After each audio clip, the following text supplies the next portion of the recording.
आज हम Bill Gates की जो कोटेशंस हैं उसकी डेप्थ में चलेंगे और उनकी थॉट प्रोसेस को समझने की कोशिश करेंगे। I choose a lazy person to do a hard job because a lazy person will find an easy way to do it. अब इस कोटेशन को समझने से पहले हमको एक बात समझनी होगी कि किस स्टैंड पॉइंट से कहा जा रहा है। जब तक हम किसी भी बात के कॉन्टेक्स्ट को नहीं समझते हैं और हम उस बात को एज इट इज ले लेते हैं तो हम एक बहुत बड़ी गलती करते हैं। हम क्या करते हैं, हम उसको लाइफ में हर जगह अप्लाई करने की कोशिश करते हैं। हम क्या कहेंगे कि ये बात उन्होंने कही है तो ये बात सही है। ये बात सही नहीं है, ये एक पर्टिकुलर स्टैंड पॉइंट से सही है। ये बेसिकली कंप्यूटर सॉफ्टवेयर के पॉइंट ऑफ व्यू से कह रहे हैं, तो उस स्टैंड पॉइंट से ये बात बिल्कुल सही है। लेकिन अगर इस बात को किसी और फील्ड में अप्लाई किया जाएगा तो ये बात गलत है। फॉर एग्जाम्पल, कोई चार्टर्ड अकाउंटेंट है और उसको ऑडिट करना है किसी कंपनी में जा करके, तो उस ऑडिट को करने की कुछ गाइडलाइंस है जिसको फॉलो करना है, उसके अकॉर्डिंग एक ऑडिट की रिपोर्ट बनानी है। लेकिन अगर वो आदमी आलसी हुआ तो वो ढंग से ऑडिट ही नहीं करेगा, तो जो फाइनेंशियल्स में गलतियां हैं उसको वो पकड़ ही नहीं पाएगा। तो ये जो बात कही जा रही है, ये कही जा रही है कंप्यूटर सॉफ्टवेयर के पॉइंट ऑफ व्यू से। फॉर एग्जाम्पल, एक तरह की एक सर्च क्वेरी है जिसके ऊपर काम किया जा रहा है, तो सर्च क्वेरी को एग्जीक्यूट करने के लिए अगर वो एक कॉम्प्लिकेटेड सर्च क्वेरी है तो हो सकता है कोई बंदा है उसने 1000 लाइन का कोड लिखा है। लेकिन अगर कोई आलसी आदमी होगा तो वो क्या कहेगा कि यार क्या 1000 लाइन का कोड लिखना, उसी को वो हो सकता है 10 लाइन में लिख दे। तो जितना शॉर्ट कोड होता है, जितना सिंपल होता है, उतना बेटर होता है। तो सॉफ्टवेयर के पॉइंट ऑफ व्यू से ये बात बिल्कुल सही है, आईटी फील्ड के पॉइंट ऑफ व्यू से ये बात बिल्कुल सही है। वो पर्सन क्या करेगा, वो एक शॉर्टकट निकाल लेगा उसी क्वेरी को एग्जीक्यूट करने के लिए, यानी वो कॉम्प्लिकेटेड से कॉम्प्लिकेटेड काम को भी आसान बना देगा, शॉर्ट में कोडिंग करके काम खत्म कर देगा। कोडिंग क्या है? एक लैंग्वेज है, कंप्यूटर की लैंग्वेज है, जैसे हम लोगों की अपनी एक लैंग्वेज होती है।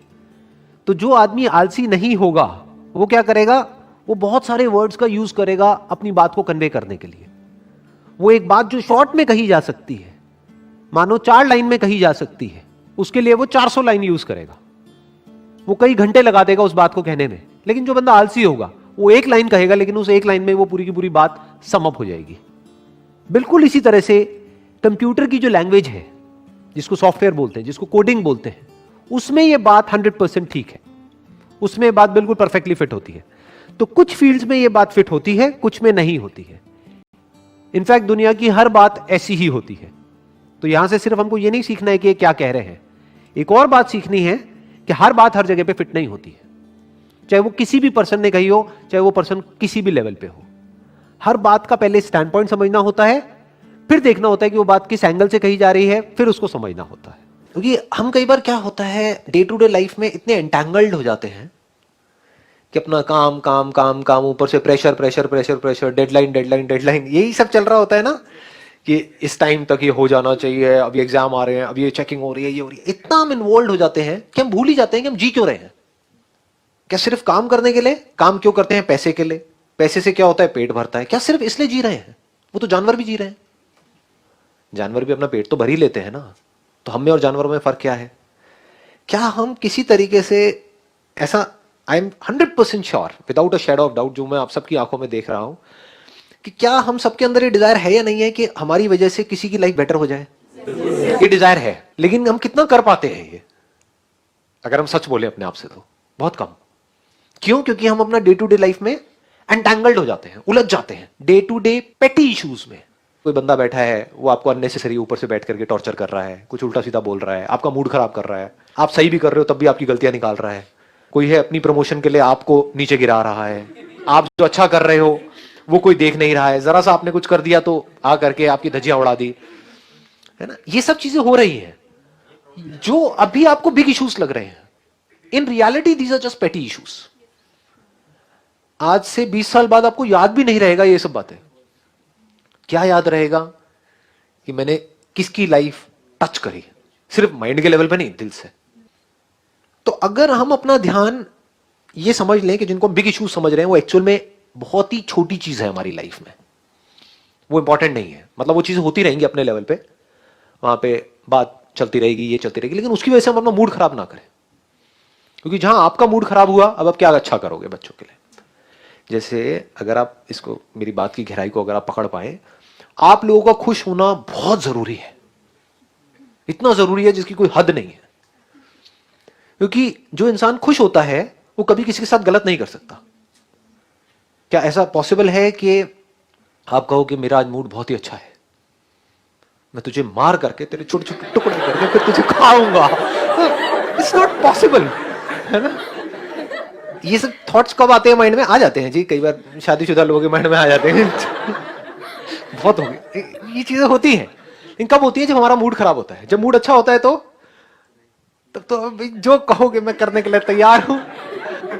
सो आप लोगों का मूड अच्छा होना, आपका खुश होना अपनी लाइफ से बहुत जरूरी है। आप दुखी किस वजह से होते हो? अगर आपको ये समझ आ जाए जिन भी वजहों से आप हो रहे हो, वो सब छोटी मोटी चीजें हैं। बड़ी चीज क्या है? किन वजहों से आप खुश हो सकते हो। छोटी चीजें क्या है? अपने आप को औरों से कंपेयर करोगे कि यार टीचिंग का मैं इतना अच्छा काम कर रही हूं सोसाइटी में, या कर रहा हूं, और मेरी सैलरी क्या है, और मेरा वो दोस्त कॉर्पोरेट वर्ल्ड में है उसकी सैलरी क्या है। यही सब चीजें है ना। हाँ, देख लो क्या हो रहा है। ये सब छोटी मोटी चीजें हैं। सैलरी ज्यादा है कम है, that is not important. Important क्या है? आप कितने लोगों की लाइफ टच कर पा रहे हो, और आपके पास तो इतनी तगड़ी अपॉर्चुनिटी है। मतलब अगर आप मेरी नजर से देखोगे तो इससे बेटर कोई प्रोफेशन हो नहीं सकता अगर किसी ऐसे इंसान के लिए, अगर वो दिल से खुश रहना चाहता है तो। क्योंकि आप बच्चों के कांटेक्ट में हो, कॉर्पोरेट वर्ल्ड में आप खच्चरों के कांटेक्ट में हो, सारे फ्रस्ट्रेटेड।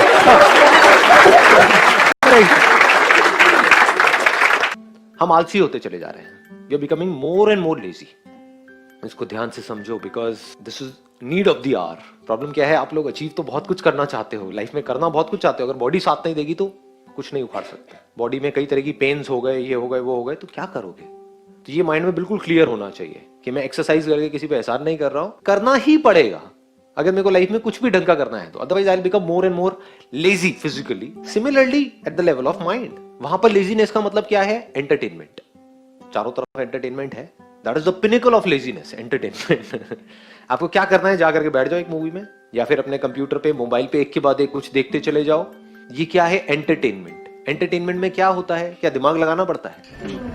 कुछ नहीं, आराम से बैठे हो, देखे चले जा रहे हो। Lazy, mentally lazy. सोचने का जो काम है वो कोई और कर रहा है आपके लिए। वो सोच करके कुछ बोल रहा है, कुछ कर रहा है, कुछ क्रिएट कर रहा है किसी स्टोरी को। आपको नहीं क्रिएट करना पड़ रहा है, आपको दिमाग नहीं लगाना पड़ रहा, आप सिर्फ देख रहे हो। तो मेंटली आप लेजी होते चले जा रहे हो एंटरटेनमेंट के नाम पे। जो मेरे कुछ सेशंस होते हैं जहां पे दिमाग लगाना पड़ता है, तो गुस्सा आता है ना, ये क्या है, कुछ और देखते हैं, ये बढ़िया है, इससे क्या होने वाला है? कुछ नहीं होने वाला है। लोगों को ध्यान से देखोगे, बड़ी जल्दी थक जाते हैं। 30-35 साल की एज में थके पड़े हैं, एनर्जी नजर नहीं आती है, एक स्पार्क नजर नहीं आता है, धीरे धीरे खत्म होता चला जाता है। अभी है आपके पास में, तो अगर चाहते हो ये स्पार्क बढ़ता जाए एज के साथ में, तो क्या करना है? नंबर 1, फिजिकली एक्टिव रहना है मरते दम तक। There is no choice there, this we need to understand. And दूसरा, मेंटली एक्टिव रहना है। कहीं पर भी मौका मिले दिमाग की सही तरह की एक्सरसाइज करने का, फालतू की एक्सरसाइज नहीं, डिबेट नहीं, वहां पे कोई एक्सरसाइज नहीं होती है कि आपकी मेमोरी में कुछ भरा हुआ है, आप यहां से बोल रहे हो, किसी और के कुछ भरा हुआ है वो बोल रहा है, और आपस में लड़ रहे हैं कि मेरा पॉइंट सही है, तेरा पॉइंट सही है। ना जी, वो कोई माइंड की एक्सरसाइज है, बेकार है। माइंड की एक्सरसाइज मतलब एक प्रॉब्लम है, उसका सोल्यूशन निकालना है। That solution has to be foolproof, तभी उसको सोल्यूशन कहेंगे। तो अगर इस तरह से आप अपने माइंड को तैयार कर दो, तो आप कोई भी काम कर रहे हो या लाइफ में कोई भी प्रॉब्लम आई, तो आपका माइंड ऐसा होगा, 1 सेकंड में सोल्यूशन निकल के आएगा। लोग स्टक हुए पड़े होंगे छोटी छोटी प्रॉब्लम्स में, आपके सामने बड़ी से बड़ी भी प्रॉब्लम्स आएंगी, तो ऐसे आप सोल्यूशन निकाल जाओगे। माइंड को आपने ऐसे तैयार कर दिया ना शुरू से ही।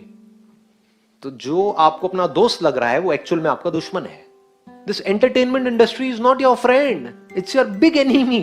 अगर थोड़ा सा भी जितना होना चाहिए उससे ज्यादा हो जाए, मैं नहीं कह रहा एंटरटेनमेंट बुरा है, हाँ थोड़ा बहुत ठीक है, दिन में आधा 1 घंटा, बट द पॉइंट इज अगर इससे हम एडिक्ट हो जाएं तो ये बहुत ही खतरनाक चीज है। और ये भी समझ आना चाहिए, अगर ये दुश्मन है तो दोस्त क्या है, ये हमको पता होना चाहिए कि अगर हमारी लाइफ में कोई प्रॉब्लम है, उस प्रॉब्लम को डीपली समझना और उसका सॉल्यूशन निकालना, ये जो इंटेलिजेंस आपके अंदर है, सबके अंदर होती है ना ये इंटेलिजेंस, ये आपका दोस्त है। लेकिन हम एक्चुअल में क्या करते हैं? अपनी जो प्रॉब्लम्स है वहां से भागते रहते हैं। करते हैं? नहीं करते हैं। तो हम क्या कर रहे हैं? अपना जो असली दोस्त है उसको दुश्मन समझ रहे हैं। यानी कि जो प्रॉब्लम्स है वो आपके असली दोस्त हैं, जो आपकी लाइफ में प्रॉब्लम्स हैं, क्योंकि वहीं से आप इंटेलिजेंट हो पाओगे, और कोई तरीका नहीं है। So, but sometime हम सब, हमारे दिमाग में सारे पॉइंट्स क्लियर हैं, फिर भी हम कंटिन्यूअसली उस वर्क को करते हैं एंटरटेनमेंट के पीछे। हमें पता है कि हम एडिक्ट हो रहे हैं, हमें पढ़ना है, मतलब सब, फिर भी मोबाइल, एंटरटेनमेंट, हाँ प्लीज हैव अ सीट, क्योंकि ये हमारी डिफॉल्ट सेटिंग है। देखो, कोई जानवर है, जानवरों से इवॉल्व होते होते हम यहाँ तक पहुंचे हैं ना, इंसान बने हैं ना। कोई जानवर है, उसको एफर्ट ना करना पड़े, घर में कोई पालतू कुत्ता है उसको एफर्ट ना करना पड़े अपना खाने के लिए, तो वो क्या एफर्ट करेगा? उसको पता हो कि दिन में इतनी बार आपको यहां पर बैठे बैठे सब कुछ मिल जाएगा, कहेगा बढ़िया है, मुझे क्या जरूरत है कुछ भी करने की। लेकिन अगर उसको पता हो कि बिना एफर्ट के मुझे नहीं मिलेगा, तो वो एफर्ट करेगा ही करेगा। जब भूखा होगा तो भागेगा। तो हो क्या रहा है, अब बिना किसी एफर्ट के हमको सब कुछ मिल गया है, पूरी की पूरी दुनिया हमारे हाथ में है, तो बिना कुछ करे ही हमको एंटरटेनमेंट भी मिल रहा है। एंटरटेनमेंट मतलब मजा आ रहा है, तो हम एडिक्ट हो गए। अब हमें क्या करना होगा, जो हमारा बेसिक नेचर है, जो हमारी डिफॉल्ट सेटिंग है, उसके अगेंस्ट जाना पड़ेगा अगर बचना है तो। डिफॉल्ट सेटिंग ये नहीं है कि एफर्ट करते रहो, डिफॉल्ट सेटिंग ये नहीं है कि एक्सरसाइज करते रहो, तो डिफॉल्ट सेटिंग को ही चेंज करना पड़ेगा। वो तभी हो सकता है जब पहले आपको ये बिल्कुल क्लियरली डिफाइन कर लो अपनी लाइफ में कि हाँ, this is my real friend and this is my real enemy. Effort is my real friend, और एफर्ट के साथ में अगर स्मार्ट वर्क को भी जोड़ दिया जाए, वर्क के साथ में स्मार्ट वर्क को भी जोड़ दिया जाए, smartness is related to mind. समझ गए कि आप कितने स्मार्ट हो। इसको मैं और ज्यादा डीपली टच नहीं करूंगा, बट पकड़ लिया है ना, अपने पॉइंट पकड़ लिया है ना। हाँ, तो इन दोनों लेवल पे काम करते रहना है मरते दम तक।